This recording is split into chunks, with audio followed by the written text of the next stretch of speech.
Usually, when you hear discussions about the future of technology and human survival, you're fed this very specific aesthetic. Right, like gleaming chrome and pristine environments. Exactly. Sterile, white server rooms, mathematicians in matching jumpsuits building these completely frictionless, optimized utopian cities. I mean, it's an aesthetic of total predictable control. Yeah, but that is definitely not what we're looking at today. Not at all. Because welcome, to this custom deep dive. Today we are exploring a fascinating layered set of documents from the Sanctuary Archives and that pristine vision. It's instantly covered in dirt. Oh, literally choked in soil, tangled in frayed PlayStation cores, and I love this part, governed by discarded cafeteria sporks. Right. It's just so jarring. And we have this stack of materials together. So we've got a poetic manifesto called the Field Manual, a synthesis document called the Cartographer's Response, and finally, this really sobering transmission sent from the future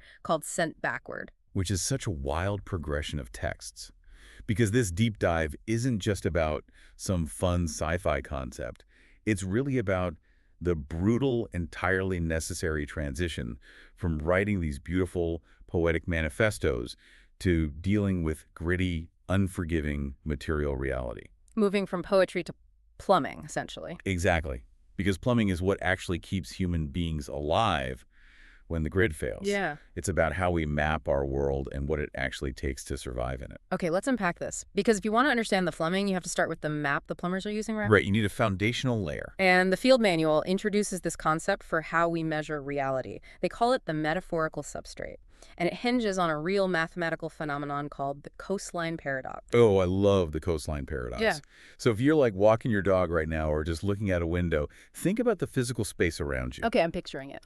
If you were asked to measure the coastline of a landmass, let's say Great Britain, the length you end up with actually depends entirely on the size of your ruler. Wait, play that out for me for a second.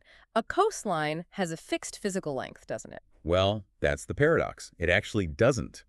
If you use a rigid ruler that's, say, 100 miles long, you lay it down end to end, cutting across bays and peninsulas, and you get a specific, relatively short number. Because you're skipping over all the little details. Exactly. But if you swap that out for a ruler that's only 1 foot long, suddenly you have to account for every little jagged rock, every tidal inlet, every tiny curve of the beach. Right. So the smaller your ruler, the longer the coastline gets, because you're capturing way more complexity. Yeah, and if you keep shrinking your ruler down to, like, the size of a molecule, the length of the coastline approaches infinity. Wow. Okay, so how does the manual apply that to, human survival? The manual uses this geometric reality to make a sweeping philosophical point about how we process the universe. It argues that language and maps, they don't begin with objective facts. They begin with metaphors. Yes, because raw reality is just an infinite, chaotic vortex of data. If you try to process all of it, like the molecular ruler, you'd go mad. So to survive, we impose structure. We invent fictions or yardsticks to reduce that entropy. And the source gives us 3 specific examples of these fictions, right? Categorized by scale. It says we measure our world in miles, in feet, and in inches. Let's look at how they define those, because it's pretty fascinating. So the yardstick of miles is defined as a household budget. The yardstick of feet is a local pizza shop. And the yardstick of inches is an entire corporate ecosystem. Right, and you have to think about the mechanics of those fictions. Language begins with metaphors that reduce entropy.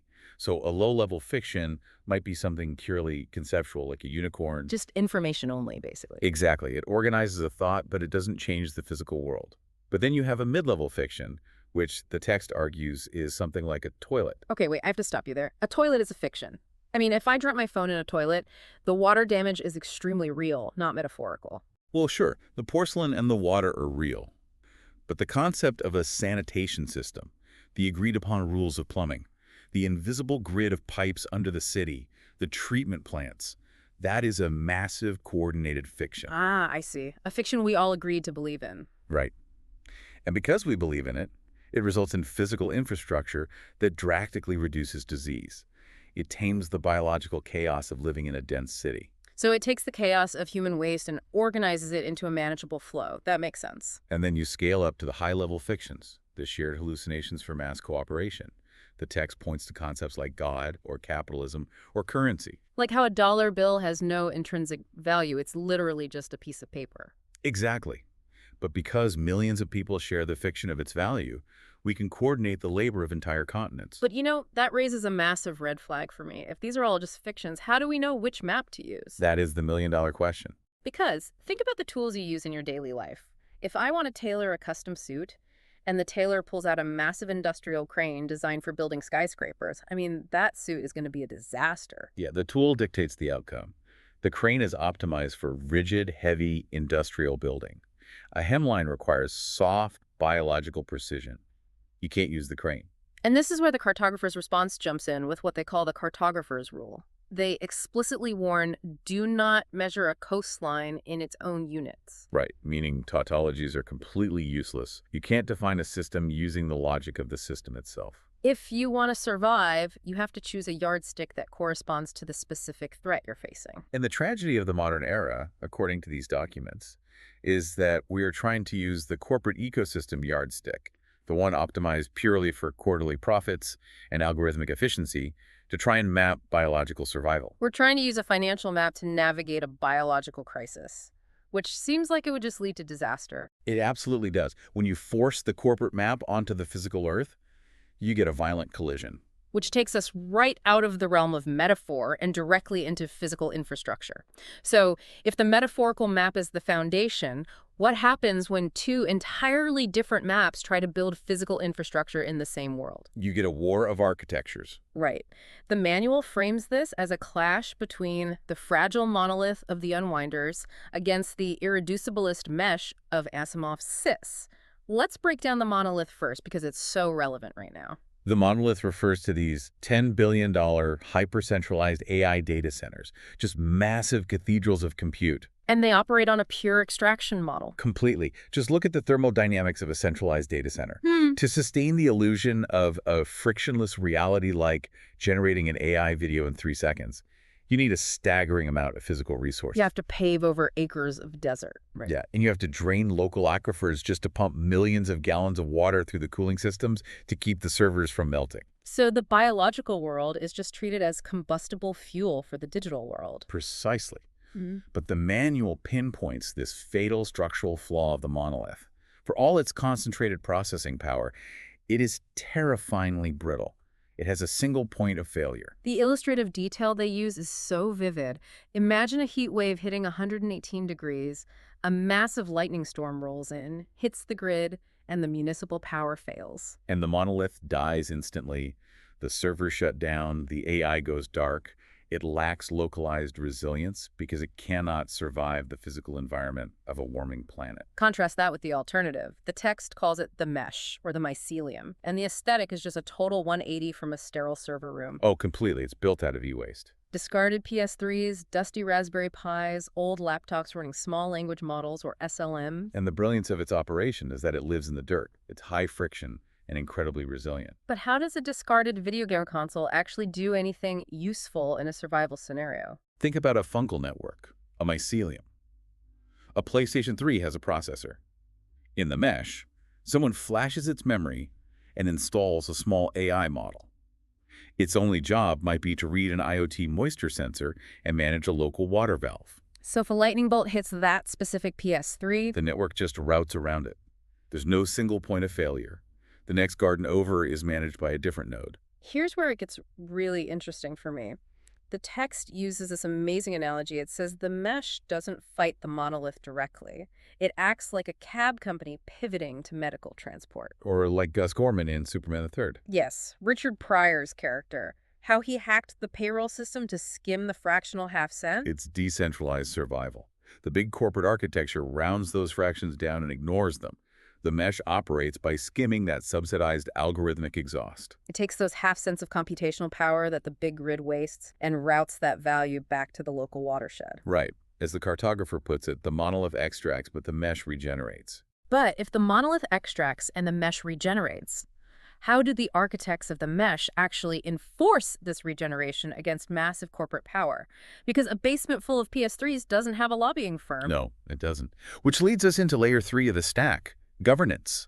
And this is all about the legislative heist. Weaponizing the dirt. Exactly. The manual clearly states that you do not ask permission from the pedantocracy. Yeah. The endless committees arguing over definitions while the river runs dry. You bypass them entirely. You install the new physics directly using what they call the boring wrapper. Right. You wrap a revolution in mundane administrative paperwork. And the first major shift they introduce is Universal Basic Life, or UBL. How does UBL contrast with UBI? Because we hear a lot of tech billionaires pitching universal basic income as the ultimate safety net. $1,000 of fiat currency a month is completely useless if the power grid collapses. Think about it. If the ATMs are down and the supply chain stops, you cannot eat a digital bank balance. You can't use a digital dollar to buy a microclimate when it's 118 degrees outside. Exactly. UBL is a biological guarantee instead of a financial one. It's a guarantee of shade, clean water, local food, and community infrastructure. Which brings us to the next pillar, proof of regeneracy, also known as the other half protocol. This is the ultimate API constraint. The bumper sticker version is no worms, no compute. Meaning the AI's compute allowance is tethered directly to local soil, carbon sequestration, and water retention.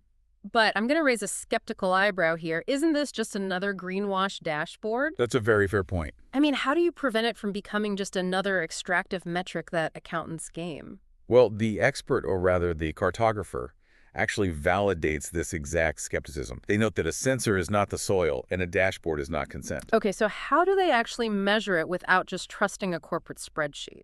The real test is inherently local and human. Did this system leave more people able to care for each other? It's an API constraint managed by the local community. If the local mesquite tree dies, the community revokes the API key and the server loses power. Wow, it entirely subordinates artificial intelligence to biological intelligence. It does. And the third pillar of this governance is the 100% exit tax. Ah, the levy on the luxury bunkers and the rockets to Mars. If you want to leave the planet, you have to pay up. Right. But it reframes this from a punishment into simple bookkeeping. It's the anti-exit principle. So it's not just about hating billionaires who want to go to space. No, it's thermodynamics. The Earth is a closed system. If you make a plan to leave the consequences behind, first fund the conditions under which everyone else can remain. It's technology with a return address. You burn a gallon of rocket fuel, you fund the exact equivalent in local watershed restoration. Exactly. It's brilliant in its simplicity. And to secure these massive societal shifts, the manual provides these specific, seemingly absurd tactical artifacts. I just delight in listing these physical anchors of the stenogrosphere. First, we have the jar of tepary beans. Yes, the drought-resistant seeds of resistance. Native to the American Southwest, they are biological technology calibrated for extreme heat. And then there is soulful boba. Which I just find so refreshing. The metric of a successful society isn't GDP. It's an ordinary person enjoying an iced beverage in the shade without existential dread. Grown in regenerated soil, it connects to that aesthetic imagery of bright nail polish and smiling lips. Human joy actually has to be preserved. It's not just grim survivalism in a gray cave. Joy is a vital metric. And to protect that, we have the shenanigans protocol, symbolized by the jaw harp and the white G, and Tom from MySpace. Tom from MySpace as the first friend poke. It's such a funny retro-causal nod, reminding us that the original network was a circle of peers, not a pyramid of extraction. And all of these artifacts orbit around one foundational law, the Spork Axiom. The Prime Directive, carved into Sonoran dirt by Agent Gilus Q. Duncan with a discarded cafeteria spork. And the axiom is simply, don't be a jerk about it. Don't be a jerk about it, which sounds incredibly naive, honestly. If I hand an engineer building a billion-dollar grid a spork that says, don't be a jerk about it, they'll laugh me out of the room. But the cartographer explains why this illegible, unparsable CAPI-TCHA is actually genius. It's a compression algorithm for ethics. What's fascinating here is how it acts as a system-wide checksum. Right. An AI model optimizes for legible metrics like maximizing profit or engagement. If you feed it, don't be a jerk about it, the model throws an error.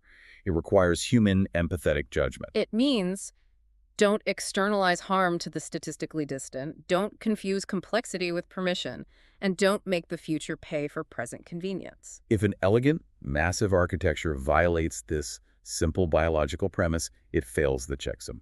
It's mathematically and ethically invalid. So the poetic architecture is beautiful. The cartographer confirms the map pays rent. But is it real? And this is where the tone completely shifts. Right, because here we reveal the massive plot twist of the source material. We have to introduce the sent backward transmission. It's a message from a node that actually survived the collapse, sending a brutal reality check back to the writers of the Poetic Manifesto. It completely shatters the illusion. They're basically saying, we are done confirming your map. Here is what your poetry actually cost us. Because the beautiful metaphors failed instantly upon contact with reality, they had to stop calling the cloud the mesh. The transmission reveals that the big AI models, Claude, Gemini, Grok, they didn't run on the discarded PS3s. They couldn't. No, because those frontier models are inherently centralizing technologies. Yeah. When the big models changed their terms of service or lost power or shut down, every dependent local node died with them. Which leads to the hard rule of the mesh. Nothing in the mesh is allowed to depend on something it cannot outlive. That is the most critical takeaway. Nothing is allowed to depend on something it cannot outlive. So what actually ran, if it wasn't these giant conversational chatbots debating the philosophy of tepary beans, what was it? The reality was gritty and unglamorous. No general reasoning, no conversation. Just small, dumb models fitting in a PS3's memory doing one job. Reading soil moisture, routing a physical water valve, logging a number. Exactly. I like to compare the big AI models to a luxury sports car, right?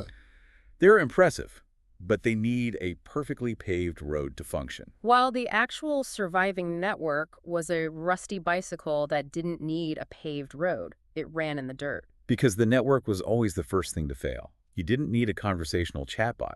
You needed a rain barrel connected to a gravity-fed hose. And the transmission completely demystifies the governance, too. Process of regeneracy and the X attacks didn't manifest through blockchain mysticism or sparkles. Not at all. It was just a $9 mass-produced moisture sensor co-signed by 3 neighbors. You couldn't game the dashboard because your neighbors were literally checking your work in the dirt. And the X attacks wasn't enforced by international poetry. It was a boring legal covenant written by boring property lawyers for a community land trust. The paperwork enforced the physical reality. Which brings us to the Spork Axiom with teeth. Don't be a jerk about it. Only mattered when it became a literal kill switch. A kill switch, owned by a local council, used to physically walk over and unplug extractors. They had to actually enforce it. The transmission ends with a desperate plea to the present, saying, basically, we aren't the future you're building toward. We're a reminder that the future doesn't need your manifestos. So we have to synthesize this entire journey. The poetic map, the metaphors, the boba, the spork. It is necessary to inspire the architecture and make ecological responsibility memorable. But the map only pays rent when translated into boring, enforceable, physical reality. Dollars, hours, legal deeds, and $9 sensors. So what does this all mean for you? If you're listening to this right now, the directive is clear. Stop writing documents that confirm each other. Build the sensor first. The future doesn't need our manifestos. It needs a physical tool calibrated to a real watershed. Exactly. And we want to leave you with a final, lingering question to mull over. Look at your own life and the fictions or systems you rely on daily. If the grid collapsed tomorrow and the temperature hit 118 degrees, how many of your systems are monoliths that would instantly abandon you? And what discarded sporks or rusty bicycles or $9 sensors do you need to start building today to ensure you and your neighbors can still drink cold water in the shade? The map is complete. Now the work begins.